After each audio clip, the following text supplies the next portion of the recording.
rainbow thing started in Europe, and here are some pictures I found online. This is Italian for everything will be okay. I really like that. Most of the rainbows were pretty simple, like the one my family made, and maybe if your family made one too. But some were gigantic and amazing, like this one in the UK. But they were all inspiring because they were all made by kids like you or kids that you know. So yeah, I kept, I'm gonna unshare here.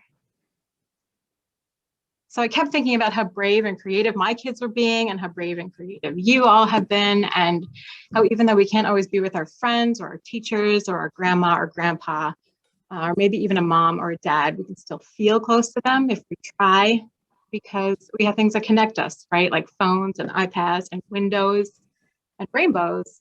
Or sometimes the only thing we might have is a memory, but that can work too. So anyway, all that turned into an idea, and that idea turned into this book. And here's where I'll take a breath and let Grant speak for a little while I set up the book for the reading. Thanks, Theresa. I love to hear that. Sure. This is the first time I've heard that. I just got an email one day from my editor at Chronicle Books, Ariel Richardson, sending me Theresa's words, and I was like, okay, this is great. I have all these emotions and thoughts I'm processing during this very strange time that at least none of us have ever lived through before.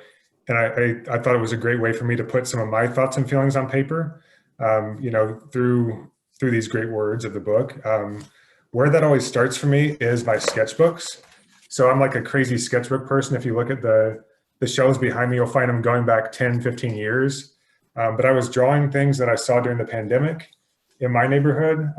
I was walking around and looking at different like sidewalk chalk drawings and all these inspirational messages, things like stay safe, or, have hope, or wash your hands, all the important stuff we're getting. And I did see some of those rainbows in my neighborhood in my city, in Kansas. I also was unexpectedly off of my day job as an orthodontist, which is what I do when I'm not drawing kids' books and writing comics and things like that.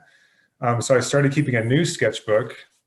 My kids were off of school too, so I'd fill it with drawings of them doing things. We went to a lot of parks.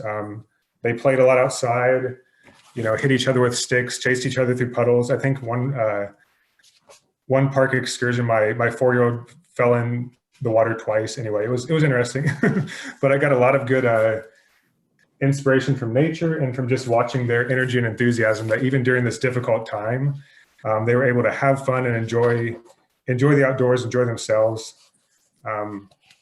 Occasionally I'd be drawing in my sketchbook, and one of my kids would steal my pen or pencil and ask to scribble on it. So you'll find on a lot of these pages, if I'm flipping through them, they have just like random scribbles or my kids' drawings that they filled in to get different gaps. And so the idea for the drawings in this book started to take form, and this is kind of what it looks like before it goes in the book. Just random scribbles on paper. But I knew I wanted to use all the different colors of the rainbow to make all the illustrations in this book.